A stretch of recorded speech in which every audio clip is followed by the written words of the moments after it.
Good evening students.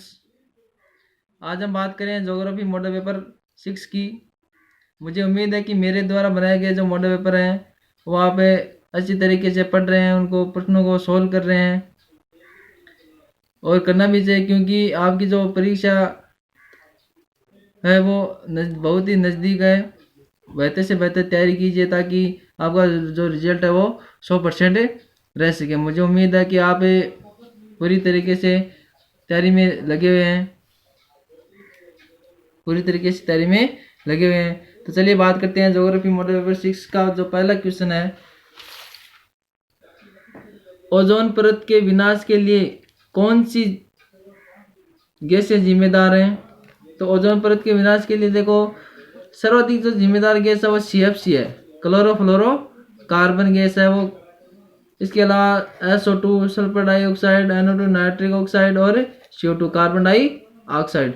सर्वाधिक जो जिम्मेदार गैस है ओजोन परत के विनाश के लिए वो CFC है। CFC जो गैस है वो कहाँ से निकलती है? जैसे रेफ्रिजरेटर है, रेफ्रिजरेटर, AC, एयर कंडीशनर, इनसे उत्सर्जित होती है कौन सी गैस? CFC, क्लोरोफ्लोरो कार्बन, जो वायुमंडल में जाकर ओजोन परत में छिद्र कर देती है। अगला क्वेश्चन है, स्टॉकहोम सम्मेलन कहाँ हुआ था, कब हुआ था और किससे संबंधित था? स्टॉकहोम सम्मेलन 1972, 5 जून 1972 को कनाडा में हुआ था। ये पर्यावरण से संबंधित है और उसी दिन से 5 जून को पर्यावरण दिवस मनाया जाता। पर्यावरण प्रदूषण के लिए जो हानिकारक गैस है उनको कम करने के लिए यह सम्मेलन आयोजित किया गया था। ध्यान में रखना है इस क्वेश्चन को। राउरकेला, भिलाई और दुर्गापुर, ये जो भारत में स्थापित 3 लौह इस्पात केंद्र है वो कौन कौन से देशों की सहायता से स्थापित हुए थे? देखो, राउरकेला लौह इस्पात केंद्र जर्मनी की सहायता से स्थापित हुआ था उड़ीसा में। भिलाई है वो रूस की सहायता से छत्तीसगढ़ में, और दुर्गापुर ब्रिटेन की सहायता से पश्चिम बंगाल में स्थापित हुआ था। इस प्रश्न में आपको कंफ्यूज नहीं होना। देखो, जर्मनी का केला कहाँ है? उड़ीसा में। इसकी एक ट्रिक है, जर्मनी का केला उड़ीसा में, भिलाई रूस की छत्तीसगढ़ में, और ब्रिटेन का दुर्ग कहाँ है? पश्चिम बंगाल में। तो इस ट्रिक से आप इसको याद रख लेना। अगला क्वेश्चन है, एलो धात्विक खनिज, धात्विक खनिज कौन से हैं? देखो, कई बार क्वेश्चन आता है कि धात्विक खनिज कौन से हैं। तो लोहा है, टंगस्टन, सोना, चांदी, निकिल और मैंगनीज, ये कौन से खनिज हैं? धात्विक खनिज। इसमें एलो खनिज, एलो का मतलब जिसमें लोहांश की मात्रा नहीं पाई जाती है। तो कौन कौन से हैं? सोना है, चांदी है, निकिल है, मैंगनीज है, टंगस्टन है, इसमें लोहे की मात्रा नहीं पाई जाती, तो एलो खनिज में आते हैं। अगला क्वेश्चन है, रेल मार्ग और सड़कों के किनारे किस प्रकार के प्रतिरूप पाए जाते हैं? तो रेल मार्ग और सड़कों के किनारे रेखीय प्रतिरूप पाए जाते हैं। एक प्रश्न हो रहा था कई बार कि कौन सा क्षेत्र या जयपुर जिले का कौन सा गांव रेखीय प्रतिरूप का उदाहरण है? तो इसमें आपको करते हैं बरवाड़ा, जयपुर जिले का बरवाड़ा गांव है वो रेखीय प्रतिरूप का उदाहरण है। नेक्स्ट क्वेश्चन है, गोल गोदेड़ो प्रथा क्या है? तो गोल गोदेड़ो जो प्रथा है वो भील जनजाति में पाई जाती है। इसमें क्या है ये प्रथा? शूरवीरता के साथ युवती का अपहरण करना, ये गोल गोदेड़ा प्रथा है जो भील जनजाति में पाई जाती है। अगला क्वेश्चन है, मोस्ट क्वेश्चन है, मुंबई की धारावी बस्ती पर टिप्पणी लिखनी है आपको।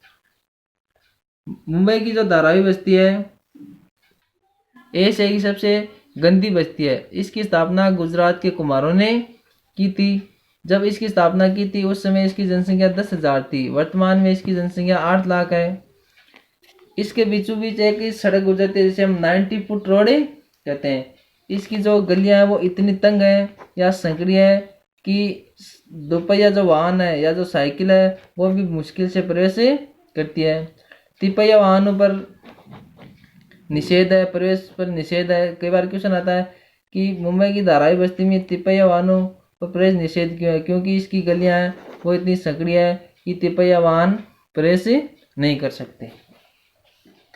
नेक्स्ट क्वेश्चन है, वन आधारित और कृषि आधारित उद्योग कौन कौन से हैं? तो वनों पर कौन कौन से उद्योग आधारित हैं? जैसे वनों पर फर्नीचर उद्योग है, दिया सलाई मतलब माचिस उद्योग है, कागज उद्योग है, लाख उद्योग है और बीड़ी उद्योग है। ये वनों पर आधारित है उद्योग है।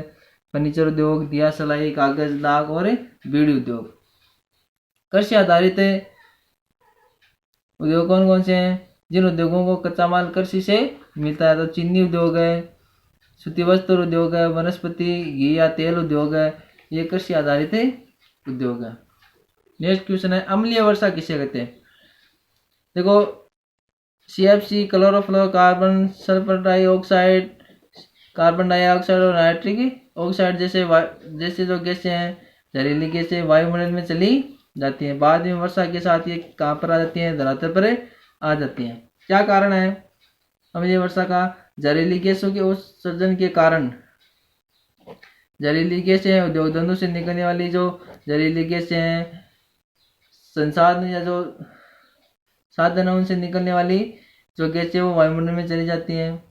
दूसरा, वन विनाश के कारण, वनों के विनाश के कारण भी गैसों का प्रभाव अधिक बढ़ता है, जिससे अम्लीय वर्षा होती है। प्रभाव, अम्लीय वर्षा के क्या दुष्प्रभाव हैं? अम्लीय वर्षा से मिट्टी की उर्वरक शक्ति क्या हो जाती है? नष्ट हो जाती है, भूमि बंजर होने लगती है। भूमि बंजर होने लगती है, भूमि की जो अम्लीयता वो बढ़ जाती है। इसके अलावा वनस्पति पर भी प्रतिकूल प्रभाव पड़ता है और जीव जंतु पर भी प्रतिकूल प्रभाव पड़ता है। और अम्लीय वर्षा के कारण जो सफ़ेद संगमरमर इमारतें हैं वो पीली पड़ने लग जाती हैं। नेक्स्ट क्वेश्चन है, स्वेज नहर। देखो, स्वेज नहर है, इसकी योजना फ्रांसीसी इंजीनियर फर्डिनेंड डिलेप्स ने तैयार की थी। स्वेज नहर है वो लाल सागर और भूमध्य सागर को आपस में जोड़ती है। इस पर 2 बंदरगाह बनाए गए हैं। भूमध्य सागर की तरफ कोलोन बंदरगाह और लाल सागर की तरफ स्वेज बंदरगाह बनाया गया। पहले यूरोपियन और अमेरिकन जो माल के जो जहाज थे वो स्वेज नहर बनने से पहले दक्षिण अफ्रीका महाद्वीप के दक्षिण केपटाउन नगर तक होते हुए हिंद महासागर के बंदरगाहों तक पहुंचते थे। लेकिन स्वेज नहर बनने के बाद जो जहाज हैं वो सीधे भूमध्य सागर स्वेज नहर को पार करते हुए हिंद महासागर के बंदरगाहों तक पहुंचते हैं, जिसके कारण इनकी जो दूरी है वो काफ़ी कम हो गई है। स्वेज नहर से गुजरने वाले जो जहाज हैं उनका टैक्स भी देना पड़ता है, तो आप इस क्वेश्चन को ध्यान में रखना। अगला क्वेश्चन है, निम्नलिखित क्षेत्रों को विश्व के मानचित्र में दर्शाइए। निम्नलिखित जो क्षेत्र है इसको आपको विश्व के मानचित्र में दर्शाना है।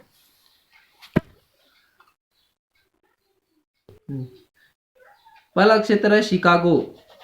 शिकागो है वो यूएसए का प्रमुख शहर है। शिकागो वही शहर है जहाँ पर 1893 में स्वामी विवेकानंद ने विश्व धर्म सम्मेलन में भाषण दिया था। पीट्सबर्ग भी यूएसए में है, जो लोहा इस्पात के लिए विश्व प्रसिद्ध है। क्रिवाई रोग जो क्षेत्र है वो जर्मनी में है। मास्को आप जानते हो रूस की राजधानी है मास्को। तो ये प्रमुख विश्व के मानचित्र में प्रमुख क्षेत्र है, आपको देखना ध्यान से इनको। नेक्स्ट क्वेश्चन है, राजस्थान के 12 जिले का लिसाड़ी गांव कौन से प्रतिरूप का उदाहरण है? तो राजस्थान के 12 जिले का लिसाड़ी गांव अनियमितता प्रतिरूप का उदाहरण है। देखो, ये जो क्वेश्चन है वो कई तरीकों से आता है। एग्जामिनर अगला से भी पूछता है कि राजस्थान का कौन सा गांव अनियमिताकार प्रतिरूप का उदाहरण है, तो आपको बताना है लिसाड़ी गांव। यहाँ से आ जाए कि राजस्थान के 12 जिले का लिसाड़ी गांव कौन से प्रतिरूप का उदाहरण था? अनियमिताकार प्रतिरूप। तो इससे पहले मैंने आपको ये भी बताया था कि राजस्थान में जयपुर जिले का कौन सा गांव रेखीय प्रतिरूप का उदाहरण है? तो जयपुर जिले का बरवाड़ा जो गांव है वो रेखीय प्रतिरूप का उदाहरण है। अनियमिताकार प्रतिरूप क्या होता है कि जो अधिवास बिना किसी मेप के या जो माप के बनाए जाते हैं, अपनी इच्छा अनुसार जो अधिवास बनाए जाते हैं उसे हम क्या कहते हैं? अनियमिताकार, जिनका कोई आकार नहीं होता। नेक्स्ट क्वेश्चन है, ग्रामीण अधिवास किसे कहते हैं? कि जिन क्षेत्रों की अर्थव्यवस्था प्राथमिक कार्यों पर निर्भर करती है। भाई अधिकतर ग्रामीण क्षेत्रों की जो अर्थव्यवस्था वो प्राथमिक कार्यों पर निर्भर करती है, जैसे लकड़ी काटना है, पशुपालन करना है, कृषि करना है, उसे हम क्या कहते हैं, ग्रामीण अधिवासी कहते हैं। ग्रामीण अधिवास वो 4 प्रकार के होते हैं। पहला है सघन अधिवास। सघन का मतलब है जो अधिवास गुच्छित वो बहुत पास पास बने हुए होते हैं, इसे हम गुच्छित अधिवास भी कहते हैं। पंकीन अधिवास, पंकीन का मतलब है बिखरे हुए एकांक के रूप में बसे होते हैं। मिश्रित अधिवास, पल्ली या पुराना अधिवास। प्रश्न छोटा क्वेश्चन आता है कि सघन अधिवास कहाँ पाए जाते हैं। सघन अधिवास उन क्षेत्रों में पाए जाते हैं जहाँ समतल उपजाऊ जो भूभाग है उन क्षेत्रों में सघन अधिवास, पंकीन अधिवास, पंपास और प्रेरीज घास के मैदानों में पंकीन अधिवास पाए जाते हैं। पल्ली या पुराना, पर्वतों की निचली घाटियों में, पर्वतों की ये जो पर्वत है इनकी निचली घाटियों में पल्ली या पुराना अधिवास पाए जाते हैं। नेक्स्ट क्वेश्चन है, बहुत अच्छा क्वेश्चन है, उद्योगों को प्रभावित करने वाले कारक। देखो कई कारक ऐसे होते हैं जो उद्योगों को प्रभावित करते हैं, जैसे कच्चा माल है। उद्योगों को स्थापित करने से पहले आपको ये देखना होता है कि हमें कच्चा माल कहाँ से प्राप्त होता है, या जो हमारी उद्योग की जो लोकेशन है वो सही है या नहीं, हमें कच्चा माल कहाँ से प्राप्त होगा, वहाँ की जलवायु कैसी है। यदि आपको सूती वस्त्र उद्योग लगाना है तो आपको जलवायु नम आर्द्र जलवायु की आवश्यकता होगी, क्योंकि नम और आर्द्र जलवायु में धागा नहीं टूटता है, शुष्क जलवायु में धागा टूटता है। धरातल है, धरातल कैसा है, उपजाऊ है या जो उबड़ खाबड़ है या समतल धरातल है। परिवहन, जहाँ तक कि वहाँ पर परिवहन की सुविधा है या नहीं, वहाँ पर परिवहन या जो साधन है वो पहुँच सकता है या नहीं। बाजार, भाई आप जो तैयार माल है उसको उसके लिए बाजार की भी आवश्यकता होती है, क्योंकि तैयार माल को बाजार में बेचने के लिए आपको बाजार की भी आवश्यकता होती है। पूंजी, ये प्रमुख साधन है उद्योगों को स्थापित करने का, क्योंकि पूंजी के बिना हम उद्योग स्थापित नहीं कर सकते। तो पूंजी भी है वो उद्योगों को प्रभावित करने वाले कारक में महत्वपूर्ण बिंदु है। अगला है, लास्ट क्वेश्चन है, सड़क परिवहन के 4 महत्व है। बहुत ही सरल क्वेश्चन है।